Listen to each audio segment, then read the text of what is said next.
Bonsoir, donc je vais vous parler ce soir de prise de décision et d'addiction.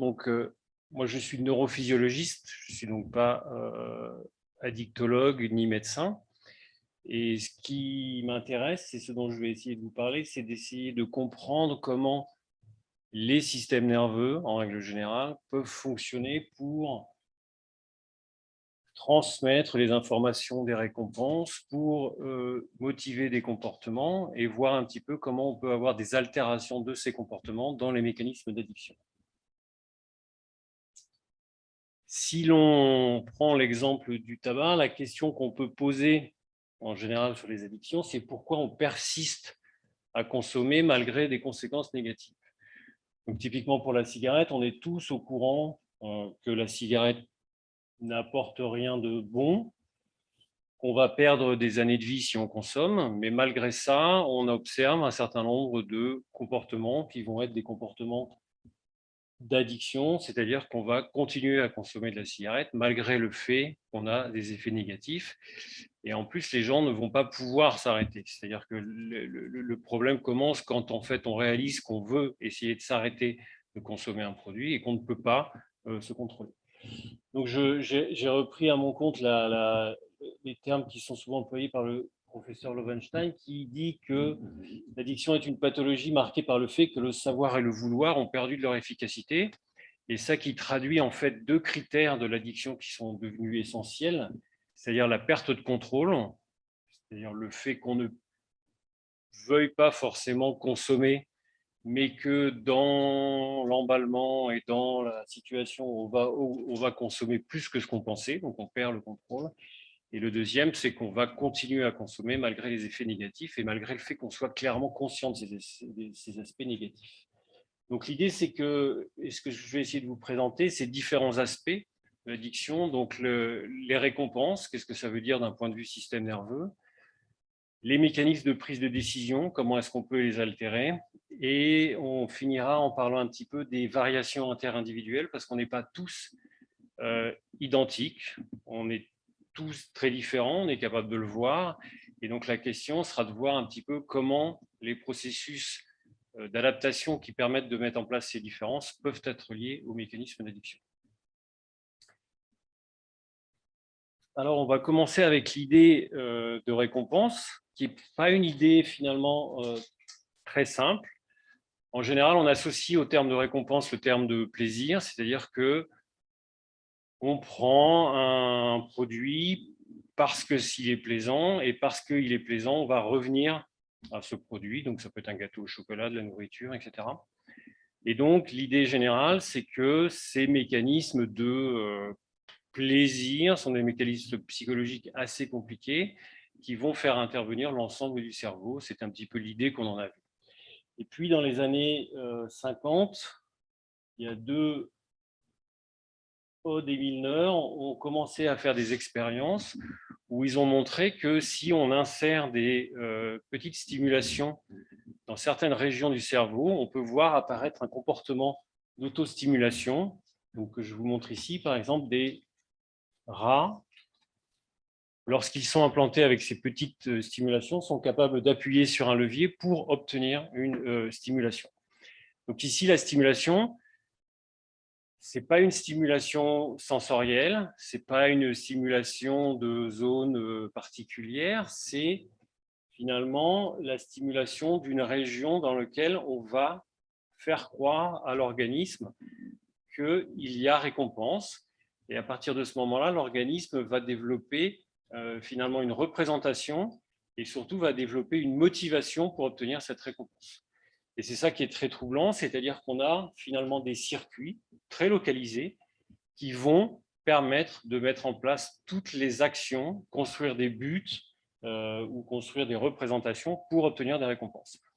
Alors là, ça va, je vous montre deux aspects. Dans cette expérience-là, pour montrer finalement que la stimulation électrique n'était pas juste le déclencheur du comportement de l'appui sur le levier, ce qu'ils ont fait, c'est qu'ils comparent, ils donnent à l'animal à choisir entre une stimulation électrique d'une certaine intensité ou du sucre.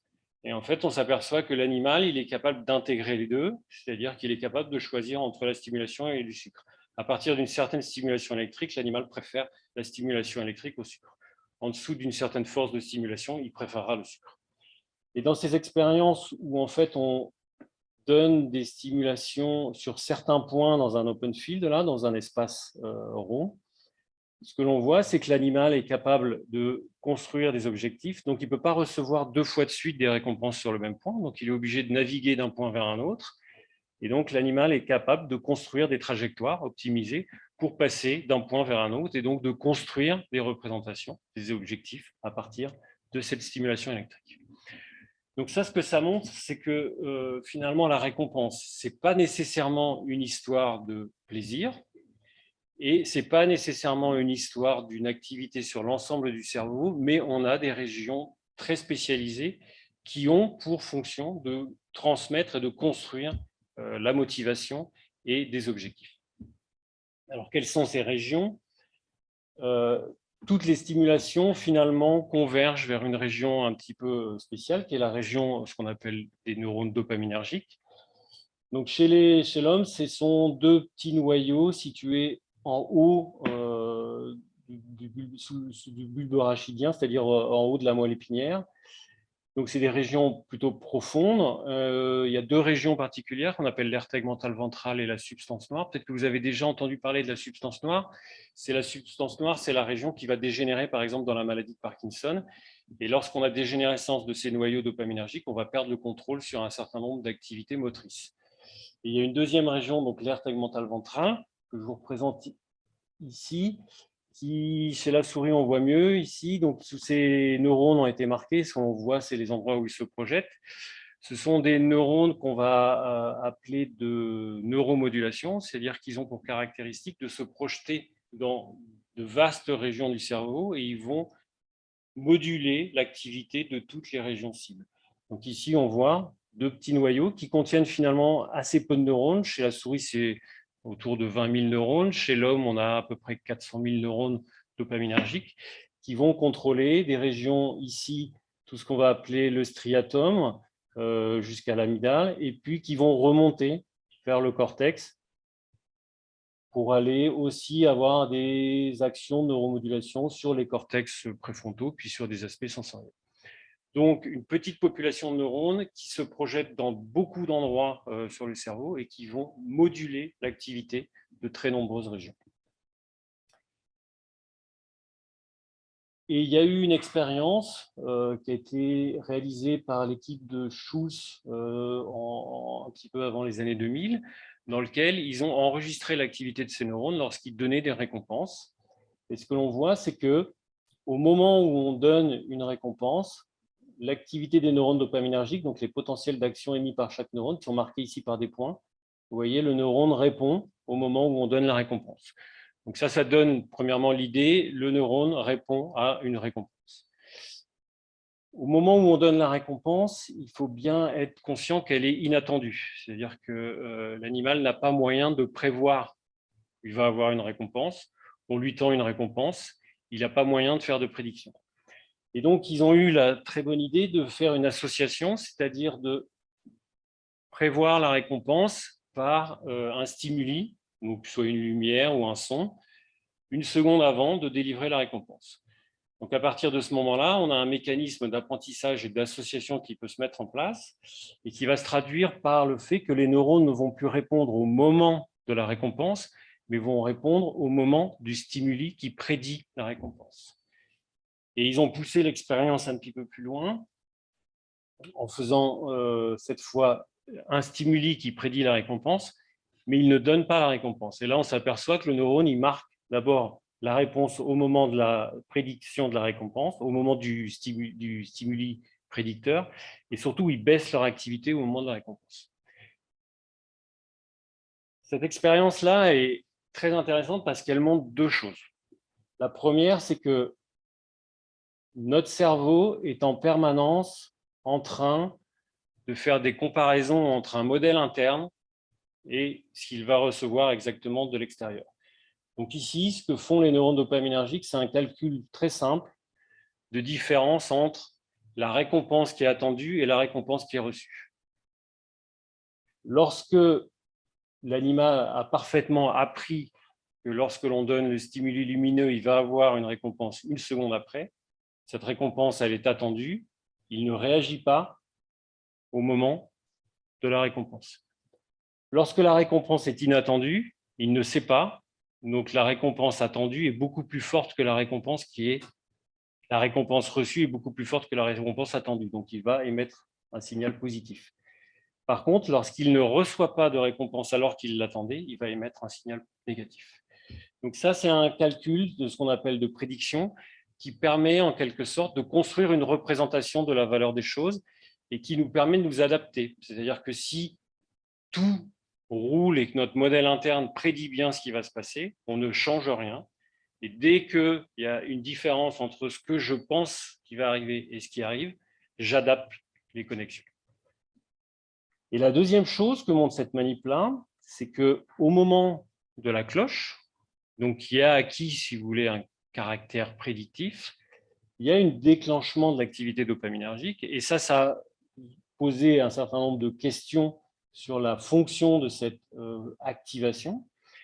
Et en fait, dans des expériences où dans cette expérience, l'animal ne doit pas bouger, ne doit pas effectuer de mouvement pour obtenir la récompense. Mais si on fait exactement la même chose dans la tâche dont je vous parlais avant, où l'animal doit passer d'un point vers un autre, on va avoir cette activité prédictive juste au départ de la transition entre deux points.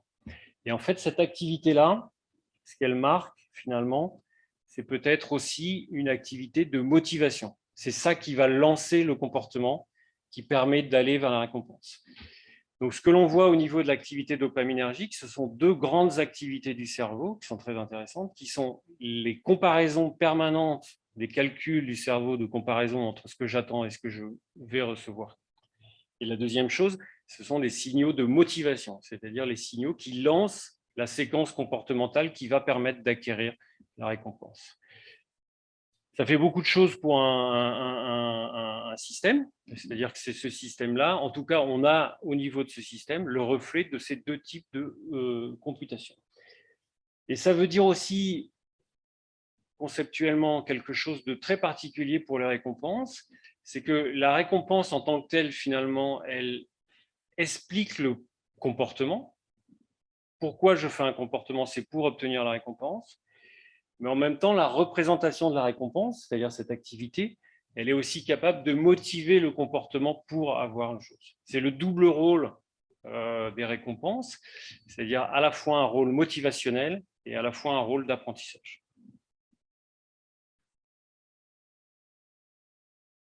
Quel rapport avec les drogues? Eh bien, en fait, toutes les drogues, éthanol, morphine, nicotine, cocaïne, amphétamine, agissent directement sur le système dopaminergique, exactement comme la stimulation électrique, et donc vont produire une activation de ce système dopaminergique et donc une représentation d'un objectif, et donc vont permettre de faire des associations, de construire des buts et de donner une valeur à la drogue, finalement indépendamment de son effet positif en tant que plaisir. Donc là, il y a une construction automatique, c'est-à-dire qu'à partir du moment où je vais déclencher l'activité dopaminergique, mon système va se mettre à rechercher dans l'environnement les indices qui vont lui permettre de prédire cette activité. Il va trouver des indices et éventuellement déclencher les comportements qui vont permettre la prise de drogue à partir du moment où les apprentissages auront été faits et où on aura trouvé des indices dans l'environnement qui prédisent ces systèmes. Comment les drogues vont finalement hacker, comme on dit, ce système dopaminergique? De plusieurs façons. Chaque drogue agit de manière très spécifique sur le système dopaminergique, certainement tout en agissant sur des classes de récepteurs particuliers. Donc, je ne vais pas vous montrer tous les drogues, mais si on parle de la nicotine, elle agit sur un récepteur qu'on appelle le récepteur nicotinique, qui a pour fonction naturelle de transmettre les informations qu'on appelle cholinergiques. Donc, ce sont des récepteurs qui sont dans le cerveau et qui participent au fonctionnement du cerveau. Et ils ont pour caractéristique d'être activés par la nicotine. Donc, la nicotine, quand elle est ingérée, elle passe dans le sang, elle se diffuse dans le cerveau et elle va aller se fixer sur ces récepteurs. À partir du moment où elle se fixe sur le récepteur, on a pu montrer qu'effectivement se crée au niveau des neurones un courant, et ce courant va entrer une activation des neurones dopaminergiques. Cette activation des neurones dopaminergiques va faire qu'on va libérer de la dopamine dans toutes les régions cibles des neurones dopaminergiques, dans toutes ces régions-là.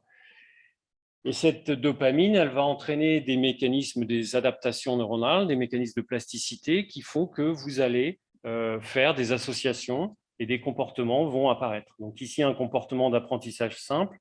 Si je laisse l'animal à choisir entre un bras dans lequel il ne reçoit rien et un bras où il reçoit de la nicotine, au début, il va choisir donc sur 10 essais la moitié du temps à droite, la moitié du temps à gauche, puis petit à petit, au cours des apprentissages, parce qu'à chaque fois, on va avoir activation du récepteur nicotinique, activation des neurones dopaminergiques, relargage de dopamine, mise en place de plasticité.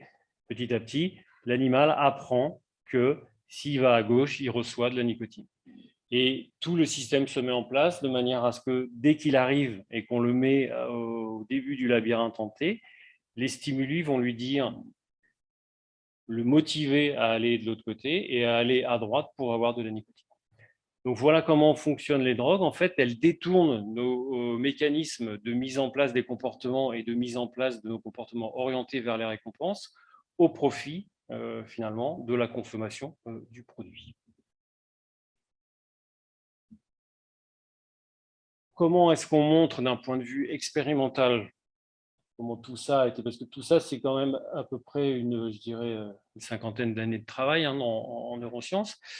Et petit à petit, en fait, les gens ont travaillé principalement à deux niveaux. Au niveau du récepteur, ont développé des outils pour manipuler chacun des récepteurs et voir, en fonction des manipulations, comment on allait altérer le comportement de renforcement. Donc, les premières manipulations, c'était surtout des manipulations génétiques. Donc, le récepteur, il est exprimé dans le corps, au niveau du cerveau, au niveau de l'aire tegmentale ventrale. Par des manipulations génétiques, on peut enlever l'expression de certains de ces récepteurs partout et voir les conséquences, ou enlever le récepteur seulement dans certaines parties et par exemple le conserver uniquement au niveau du système dopaminergique. Et ce que l'on voit, c'est que si vous avez du récepteur partout, vous avez un comportement de renforcement, ici avec les points en blanc. Si vous enlevez le récepteur, l'animal est complètement insensible à la nicotine, donc il ne fait pas de choix à droite ou à gauche, il choisit 50-50. Et si vous remettez le récepteur juste au niveau de l'aire tegmentale ventrale, vous voyez que l'animal est bon. Donc ça veut dire que vous avez besoin du récepteur au niveau du système dopaminergique, et pas ailleurs dans le cerveau, puisqu'il y en a partout.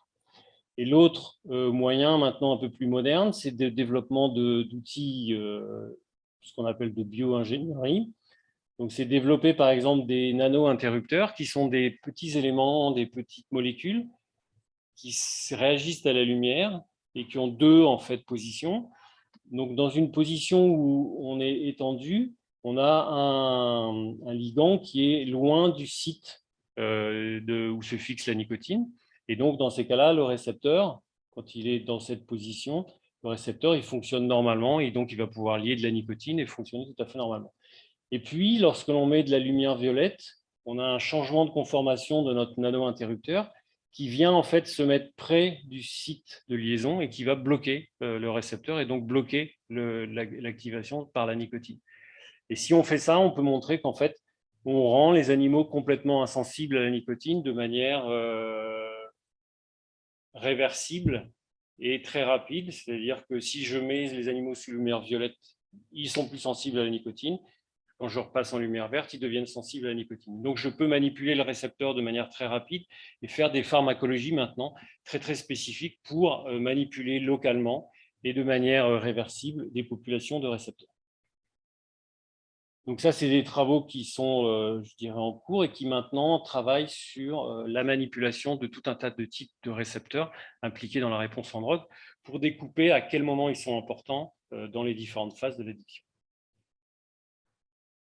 Si j'en reste là, donc ce que je vous montre, c'est que les drogues vont prendre la place des mécanismes de récompense naturelle.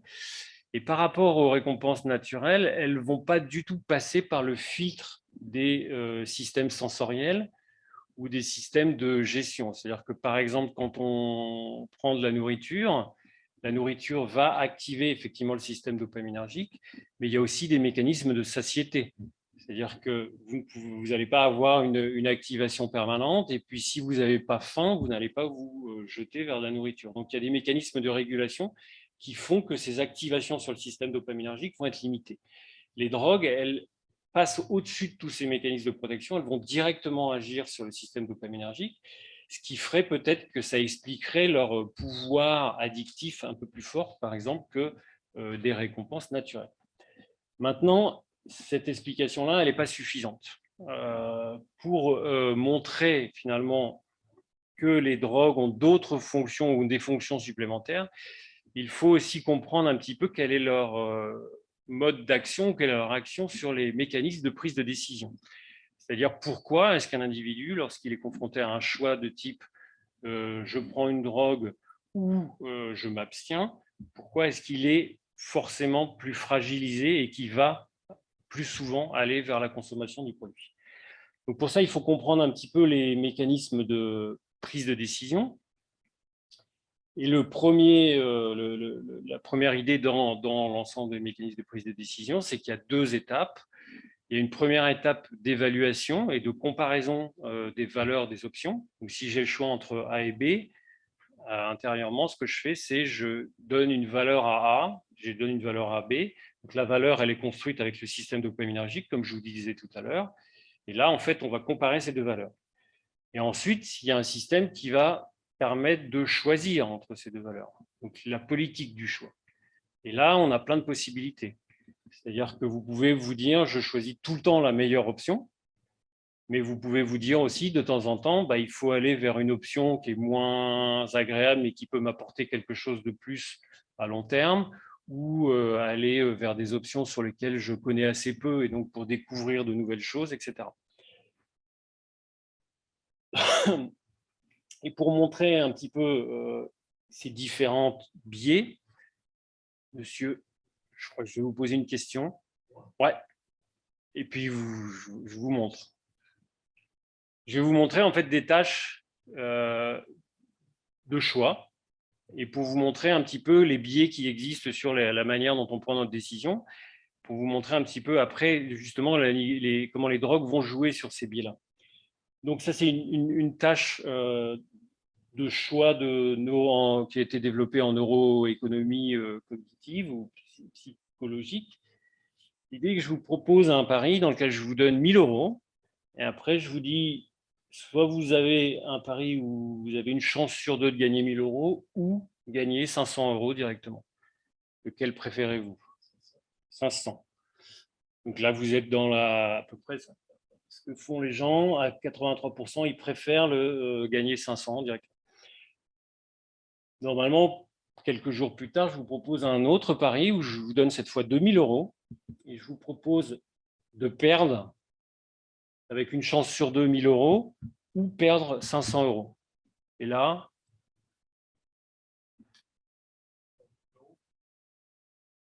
perdre 1 000, une chance sur 2. Donc là, vous n'êtes pas... Si, vous êtes. Comme tout le monde.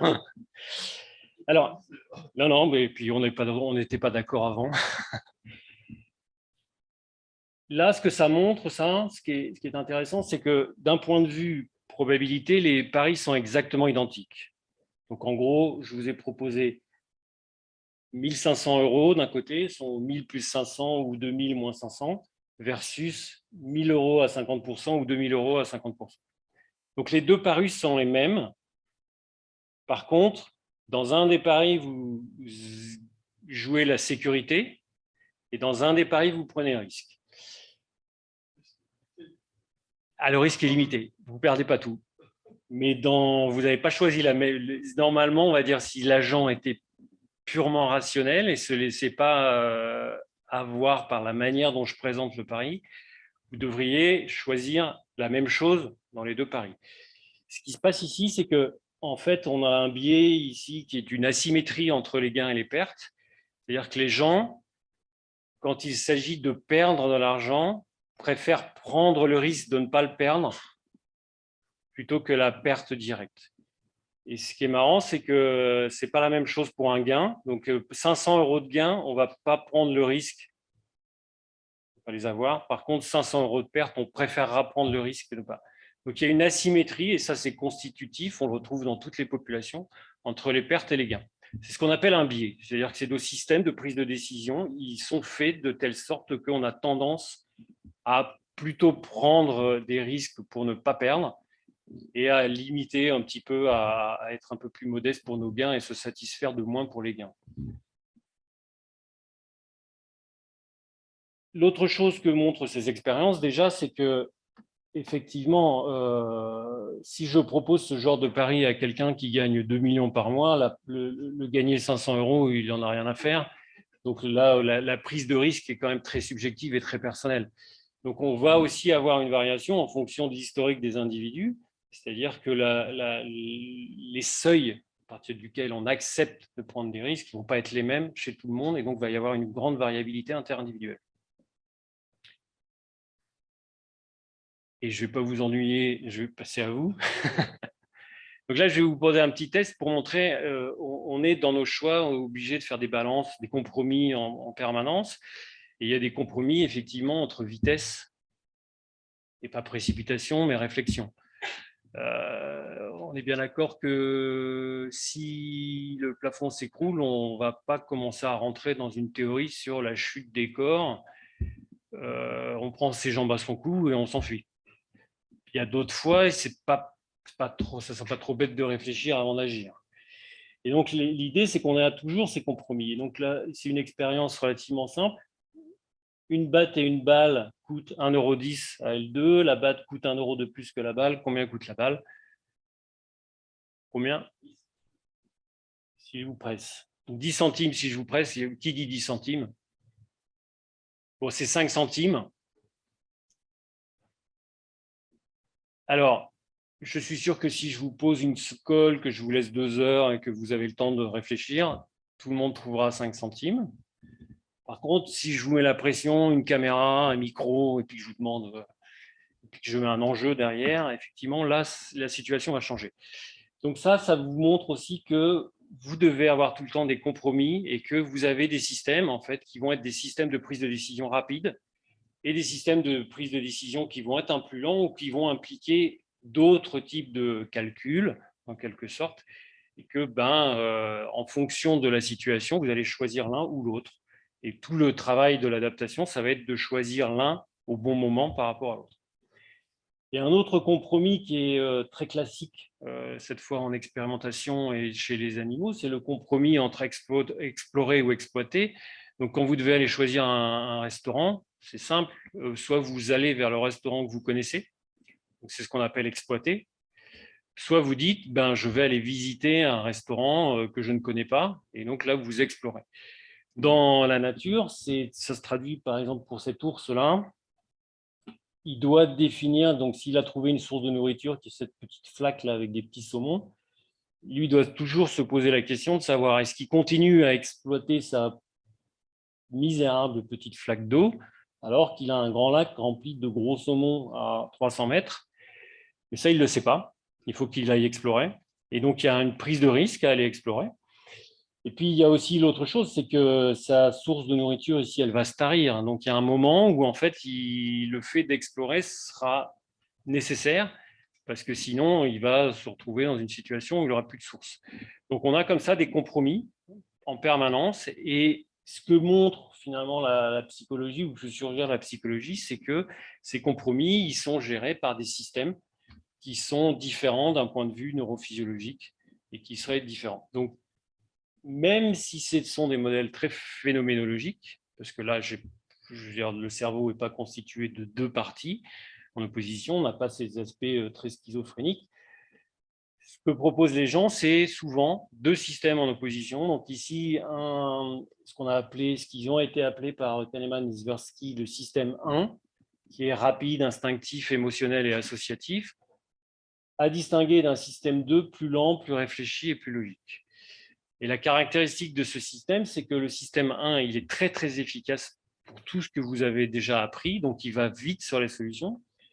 Mais il faut de temps en temps pouvoir lui dire stop Et donc, le système 2 a la capacité d'arrêter le système 1 quand il y a quelque chose qui ne va pas. Donc, typiquement, si vous vous engagez dans quelque chose qui va être de l'ordre du réflexe ou de l'associatif, si on voit que ça ne marche pas, on doit pouvoir interrompre ce cycle-là. Et l'idée, c'est que dans les drogues, finalement, on va jouer sur ces balances pour les faire pencher des côtés plutôt automatiques et où on ne va pas aller vers la réflexion et justement pas comparer le court terme et le long terme ou la récompense immédiate versus la peine à plus long terme. Donc, est-ce qu'on a des données là-dessus? Donc, l'idée, par exemple, c'est que dans le cas de la consommation de tabac, ce que vous pouvez voir, c'est que vous avez des très fortes associations entre ce qu'on appelle des indices environnementaux et le déclenchement de tabac. Donc, le matin, ça va être les associations café-cigarette. Donc, vous prenez un café, le café est devenu un indice. Donc, au moment où vous le prenez, il va y avoir une augmentation de l'activité dopaminergique et éventuellement une motivation pour aller prendre une cigarette. Et cette motivation, elle pourrait être bloquée par un deuxième système, mais le fait est que ce système est amoindri et donc vous allez faire ça. Donc, ce n'est pas finalement quelque chose d'automatique, mais c'est quelque chose qui est normal parce que vous avez automatisé le mouvement, pardon, mais on va dire dans 50% des cas, vous devriez pouvoir contrôler ces pulsions et ces motivations. Mais là, votre système de contrôle, on a diminué son efficacité, ce qui fait que ça va passer avec beaucoup plus de probabilités. C'est la même chose typiquement lorsqu'on s'aperçoit qu'on fume toujours au même endroit. Donc, vous arrivez sur votre lieu de travail. Si tout le monde fume à l'entrée, ben, au moment où vous passez devant, vous n'avez peut-être pas une envie de fumer avant, mais au moment où vous passez devant, vous allez recevoir comme ça une motivation pour prendre une cigarette et l'allumer. Et donc, à ce moment-là, vous devez résister sur cette motivation. Et c'est ces systèmes qui vous permettent de résister qui ont été diminués. Des données pour montrer ça. Donc ça, ce sont des données plutôt sur des dépendances à la cocaïne, avec des imageries qui montrent l'état des systèmes des récepteurs dopaminergiques chez les individus contrôle. Donc plus c'est rouge, plus vous avez des récepteurs qui sont libres. Donc vous voyez déjà des différences entre des individus contrôle et des individus qui ont été exposés qui prennent de la cocaïne et qui sont donc dépendants. Et puis l'autre imagerie ici, c'est une imagerie métabolique qui montre qu'on a une baisse de l'activité, par exemple ici dans les régions corticales, au niveau de l'orbitofrontal. Ce qui veut dire que chez ces deux catégories de gens, on a des différences sur les états, tout un tas de circuits, avec une baisse d'activité dans des régions corticales et peut-être une baisse d'activité aussi sur les contrôles dopaminergiques. Pour essayer d'intégrer ça, donc il y a une expérience qui a été réalisée sur rats où on propose aux rats de la cocaïne en accès libre et donc les rats vont apprendre à appuyer sur un levier pour obtenir de la cocaïne. Et puis à un moment donné, les expérimentateurs introduisent un choc et donc là, c'est censé modéliser le choix classique en addiction qui est de dire est-ce que je préfère prendre la cocaïne malgré les effets négatifs que sont le petit choc électrique, ou est-ce que j'arrête? Et donc, ce qui montre, c'est que vous avez deux populations d'animaux, une population qui arrête et une population qui continue ou qui reprend la consommation de cocaïne malgré le choc électrique. Ils ont ensuite été regardés au niveau des cortex préfrontaux, et donc ce que ces courbes montrent, d'abord en noir, c'est des individus qui sont naïfs, qui n'ont jamais été soumis à la cocaïne. Ce que vous voyez, c'est que les sensibles ou les résistants, les non-compulsifs et les compulsifs, de toute façon, ont une activité au niveau du cortex préfrontal qui a été transformée. Les trois courbes sont très différentes. Les deux courbes rouges et vertes sont très différentes de la courbe noire qui montre l'excitabilité des cellules. Mais elle montre aussi que mes cellules, elles ne sont pas du tout pareilles entre les non-compulsifs et ceux qui ont arrêté et ceux qui ont continué à consommer malgré le choc. Et donc, ils ont fait une expérience dans laquelle on stimule ou on baisse l'activité de ces systèmes dopaminergiques en espérant transformer des individus qui étaient compulsifs en non compulsifs. Donc, l'idée, c'est si vous prenez un individu qui est compulsif, il a une activité au niveau du cortex qui est plus faible, et donc si je le stimule, je peux espérer le transformer en non compulsif. Et c'est ce qu'on voit. Si vous stimulez le cortex d'un individu qui a résisté au choc et donc qui continue à prendre de la cocaïne, il va diminuer sa prise de cocaïne. Donc, si vous renforcez les systèmes de contrôle, il va finalement arriver à prendre le contrôle sur sa compulsion. Et dans le cas contraire, si vous prenez un individu qui a réussi à arrêter et que vous diminuez la force de son système cortical, il va rechuter. Donc, ce que ça montre, tout d'abord, c'est que vous avez des états initiaux très différents, c'est-à-dire que pour une même stimulation, vous allez avoir des individus qui vont résister et des individus qui ne vont pas résister. Donc, ce n'est pas la drogue fait la même chose chez tout le monde, c'est la drogue chez certains individus va faire des choses. Et ensuite, on a des circuits sur lesquels on va pouvoir biaiser un petit peu ces compulsions en renforçant ou en inhibant ces circuits. Là, on est dans des contextes de prise de décision qui concernent la drogue, mais la drogue, indépendamment de des renforcements et donc des comportements dirigés vers la prise de drogue, elle va aussi agir sur nos mécanismes de prise de décision générale. Et ça, on peut le montrer par exemple dans une expérience où on demande à des animaux d'alterner entre des points récompensés. Donc au sol, comme tout à l'heure, j'ai 3 cibles et je donne une stimulation électrique, mais alors à un point, je donne une stimulation électrique dans 100% des cas, dans un point dans 1 fois sur 2 et dans un point 1 fois sur 4. Donc j'ai donc 3 points au sol qui sont renforcés avec 3 intensités, en quelque sorte 3 forces différentes. Les animaux, dans ce type de comportement, on va avoir toute une variété de comportements et de stratégies. On va montrer qu'il y a des animaux, par exemple, qui vont avoir une stratégie très circulaire, donc qui vont tourner en rond entre les 3 points. Et puis des animaux qui vont se focaliser sur les 2 points les plus renforcés et qui vont en fait essayer d'optimiser leur récompense. Si je mets, donc on appelle ça en fait une balance, c'est-à-dire ce qu'on montre ici, c'est qu'il y a des animaux qui vont préférer avoir une stratégie exploratoire, ils explorent un peu tout le temps, et puis des animaux qui vont avoir une stratégie plutôt d'exploitation, c'est-à-dire qu'ils vont se focaliser sur les récompenses les plus fortes. Si je donne de la nicotine aux animaux, en fait, ce qu'on va s'apercevoir, c'est qu'ils vont tous s'orienter vers des comportements qui vont être beaucoup plus l'exploitation des récompenses que l'exploration. Donc la drogue par elle-même va changer, va biaiser finalement le comportement de tout un tas de circuits qui font qu'en fait vous avez un profil qui émerge après la prise de drogue. Vous avez tout un tas de neuroadaptations qui vont faire que vos comportements dirigés vers la drogue en elle-même vont être amplifiés et les comportements dirigés vers les récompenses en règle générale vont être changés avec des biais de type vous allez plutôt préférer les récompenses immédiates, vous allez plutôt être impulsif, un peu plus compulsif, etc. Donc vous avez un changement global des profils des individus sous drogue. C'est pas, vous voyez, c'est une modification, on pourrait appeler ça douce. L'individu ne devient pas complètement compulsif sur les drogues.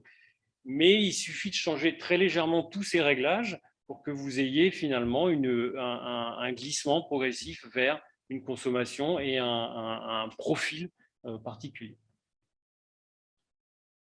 Pour finir, on va parler un petit peu de la question de la variabilité interindividuelle, parce qu'effectivement, les drogues, ce que je vous montre, c'est une réponse neuroadaptative. C'est-à-dire vous prenez une drogue, vous allez avoir une modification d'un certain nombre de circuits en adaptation au fait que je vous donne un produit. Donc, si je donne de la nicotine, vous agissez sur des récepteurs. Ces récepteurs, ils vont répondre en, par exemple, se fermant tant qu'il y a de la nicotine. Donc, à partir de ce moment-là, je vais changer mes activités cholinergiques qui vont plus pouvoir jouer leur rôle normal et le corps va réagir en produisant plus de récepteurs. Donc, vous vous retrouvez avec plein de récepteurs et de la nicotine qui va les bloquer. Et puis le soir, vous arrêtez de fumer. Donc ces récepteurs, ils vont se retrouver en population plus importante que la normale. Et puis au matin, vous vous retrouvez dans un état où tous vos récepteurs ils sont libres de nicotine et donc vous êtes en hypercholinergie. Donc les drogues, ce qu'elles font, c'est qu'elles induisent des neuroadaptations qui vont changer le fonctionnement de vos différents circuits. Pourquoi Pourtant, toutes les drogues ne font pas le même effet chez les gens.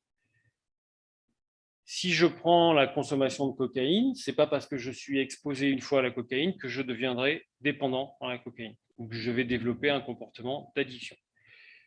Ensuite, ce n'est pas parce que je vais consommer de la cocaïne pendant 4 ans, 5 ans, 10 ans en contrôlant ma consommation que du jour au lendemain, je ne vais pas perdre le contrôle sur ma consommation. Il suffira d'un événement dans votre vie, perte de travail, stress, etc. Et à un moment donné, vous pouvez perdre pied. Ça se voit surtout avec l'alcool. Vous pouvez avoir une consommation contrôlée d'alcool toute votre vie. Et puis, pour des raisons X ou Y, vous avez une modification et à un moment, vous perdez pied. Donc, il y a différents facteurs qui vont intervenir. Il y a effectivement la génétique. On sait qu'il y a éventuellement des facteurs génétiques et surtout des facteurs génétiques qui vont jouer sur les récepteurs. Donc, sur le récepteur nicotinique, on sait qu'il y a des mutations qui vont faire que vous répondez moins à la nicotine. Et la réponse à ça, c'est que les individus vont consommer au final plus de cigarettes. Ils ne vont pas forcément fumer plus que les autres, mais ils vont consommer plus s'ils consomment. Ils consomment beaucoup plus, 2 paquets par jour ou quelque chose comme ça. Et en plus, l'autre effet qui là est catastrophique, c'est que ces gens-là ont plus de chances de développer des cancers. Donc il y a des facteurs génétiques qui vont jouer sur les effets des drogues. Et puis, ces facteurs génétiques, ils expliquent finalement à moitié les origines des mécanismes d'addiction. Vous avez d'énormes facteurs environnementaux. Le stress, vous avez des facteurs de comorbidité. Donc, chez les gens qui développent des schizophrénies, on a une très forte prévalence de l'addiction à la nicotine. C'est-à-dire que chez 80% des schizophrènes fument. Donc, vous avez comme ça des associations entre des pathologies. L'anxiété est un facteur de prédisposition à la cigarette. Donc, c'est autour de 45%, 50% de la population qui est anxieuse, en fait, avec l'idée que lorsque vous êtes stressé, vous gérez votre stress avec la nicotine. Et en fait, vous avez un double effet pervers, que la nicotine va favoriser, augmenter les effets du stress, et le stress va augmenter les effets de la nicotine. Vous avez une sorte de double effet positif, ce qui fait que si vous fumez pour gérer votre stress, c'est très très difficile d'arrêter. On est dans des conditions très très particulières. Et puis, il y a d'autres facteurs environnementaux, et nous, au laboratoire, on s'intéresse entre autres aux facteurs sociaux comme éléments qui vont intervenir dans la différenciation interindividuelle et permettre éventuellement de favoriser des mécanismes d'addiction. Donc, je vous montre ici une expérience pour montrer déjà que en environnement social, du fait des asymétries des comportements, des relations sociales, du fait des asymétries dans l'accès à la ressource, eh bien, vont se développer des adaptations. Tout le monde ne peut pas devenir dominant.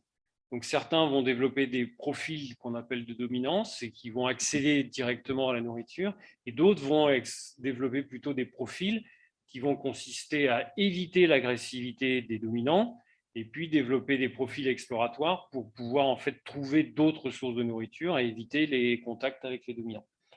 Et ça se voit très bien sur des expériences simples de ce qu'on appelle de partage de travail. Donc ici, j'ai un petit environnement relativement simple dans lequel les souris vivent en permanence, 24 heures sur 24.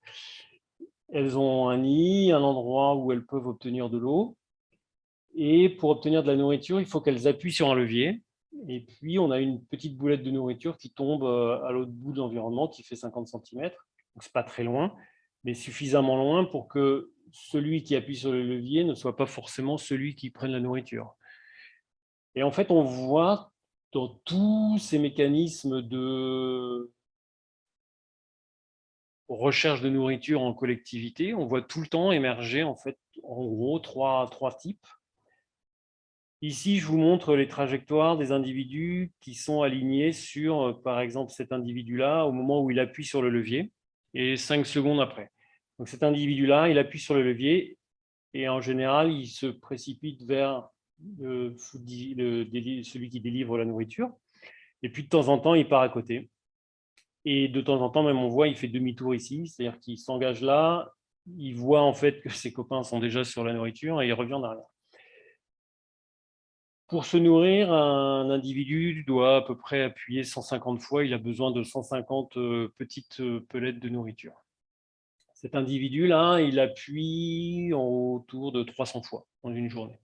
Donc, il appuie beaucoup plus que ce qu'il a besoin. Et puis, qu'est-ce que font ces petits camarades pendant que lui appuie? La plupart du temps, ils sont soit dans le nid, soit déjà près du dispenseur de nourriture à attendre. Et celui-là, c'est pareil. Si je regarde maintenant le deuxième individu, lui, il appuie beaucoup moins que le premier. Il appuie à peu près le nombre de fois dont il a besoin de nourriture. Quand il appuie, lui, celui qu'on a vu avant, il est en général dans le nid. Et l'autre, il est pareil, soit en position d'attente à côté du dispenseur, soit dans le nid. Et le troisième individu que je n'ai pas représenté ici, en fait, il n'appuie pas lui sur le levier. Donc vous avez comme ça toujours des équilibres qui font que vous avez émergence d'individus qui ne travaillent pas, des individus qui vont travailler beaucoup plus que ce qu'ils devraient, et donc qui vont amener la nourriture dans le milieu. Donc vous pouvez voir ça, soit c'est des mecs sympas qui nourrissent tout le monde,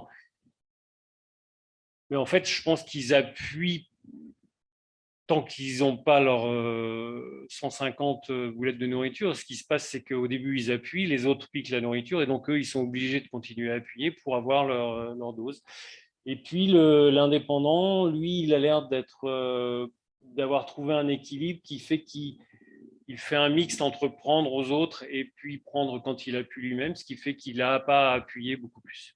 Et donc, cette répartition, elle montre que dans les contextes sociaux, vous devez avoir des adaptations qui vont faire que vous allez révéler des stratégies différentes de choses. La question là-dessus, c'est qu'est-ce que révèlent ces différences? Est-ce que ces différences sont déjà là avant et en fait elles notent des circuits qui sont très légèrement différents et donc chacun s'adapte, ou est-ce qu'elles mettent en place des différences suite aux interactions sociales? Donc pour aborder ça, on a fait des expériences qu'on appelle en micro-société. Donc là, en fait, on prend une approche éthologique, c'est-à-dire on laisse les individus, on maîtrise un peu les données de l'environnement, c'est-à-dire les ressources en nourriture, en eau, on contrôle les règles de tout ça, mais après on met les individus ensemble, puis on les observe pendant 2-3 mois, et l'idée c'est d'obtenir le plus d'informations possible et de voir un peu qu'est-ce qui émerge. Donc on fait des environnements, ici c'est un environnement d'un mètre carré, dans lequel elles peuvent être une dizaine. Elles ont une zone avec un nid, une zone où la nourriture est donnée à volonté. Et puis, elles peuvent accéder à une sorte d'escalier ici qui donne accès à un T, qui est le seul endroit où il y a de l'eau.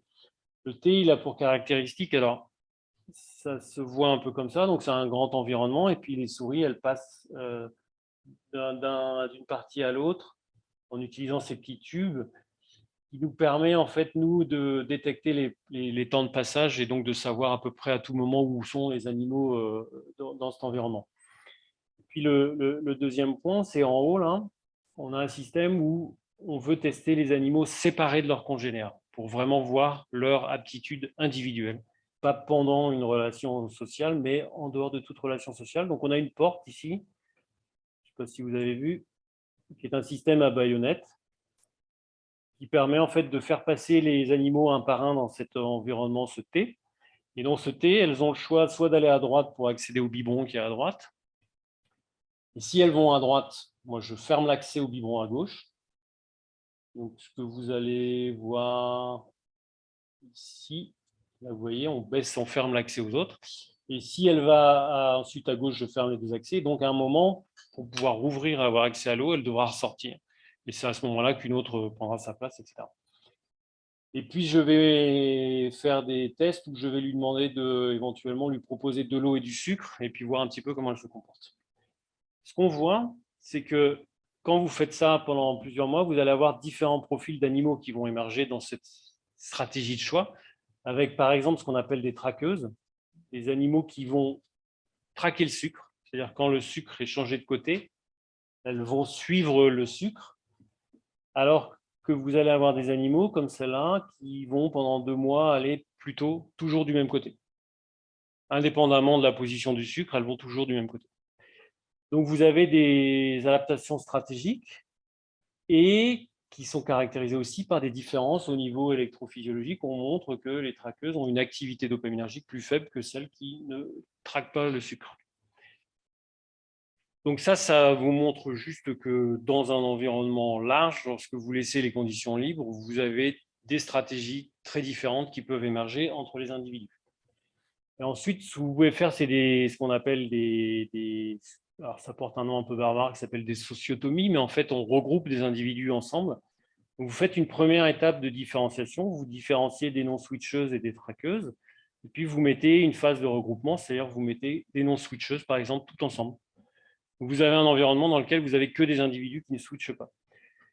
Si vous laissez des individus comme ça un mois ensemble, au bout de un mois, vous allez avoir une redifférenciation, réadaptation, c'est-à-dire que les individus qui ne switchaient pas se mettent à switcher, et des individus, si vous mettez que des switcheuses ensemble, des individus qui switchaient, qui se mettent à arrêter de switcher. Donc ça veut dire que lorsque vous avez une adaptation à votre environnement social et à votre environnement en règle générale, vous changez des biais dans vos circuits, vous changez les niveaux d'activité dans certains circuits qui font que vous allez plutôt avoir des stratégies exploratoires plutôt qu'exploitantes ou des stratégies un peu plus compulsives que d'autres, etc.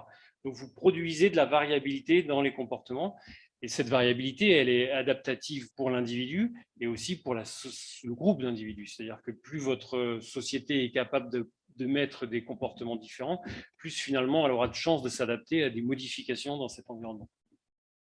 Et la question en fait qui se pose, c'est de savoir si ces adaptations qu'on voit, qui sont des adaptations à des environnements et qui traduisent le fait que si je prends une population par exemple et un comportement donné, ce comportement on peut l'échelonner entre 0 et 100, chaque individu va plutôt être contraint au sein d'un régime particulier, d'une stratégie.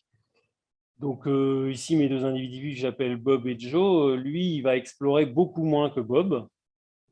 Il va avoir une variation dans son exploration, il peut s'adapter, mais il va explorer en règle générale moins que Bob, quel que soit le contexte. Donc ça suggère un certain nombre de contraintes sur ces circuits. Et la question qui est posée, c'est en fait si ces contraintes sur ces circuits, elles vont faire en fait que les drogues ne vont pas avoir le même effet, ce qui pourrait expliquer le fait que quand je mets des individus sous drogue et ensuite que je leur propose un choc, une partie va s'arrêter et une partie va continuer. La question, c'est si cet état il est initialement dû à ces différences interindividuelles. Et la deuxième question, c'est de savoir effectivement si cet état est changé par l'exposition aux drogues. Donc en gros, l'idée, c'est que la vie, en règle générale, et ce sont des neuroadaptations constantes sur vos systèmes qui vont définir vos biais et qui vont définir les valeurs que vous donnez au compromis. Et en fait, les drogues, elles vont venir à un instant donné sur un individu, et en fonction des compromis et de l'état que vous êtes, elles vont être plus ou moins efficaces. D'accord ? Ensuite, elles vont effectivement changer les individus si vous rentrez dans un processus pour les renforcer dans un profil qu'on appellera plutôt. Voilà, j'espère que je n'ai pas été trop long. Et puis, on peut passer aux questions. Merci. Merci beaucoup.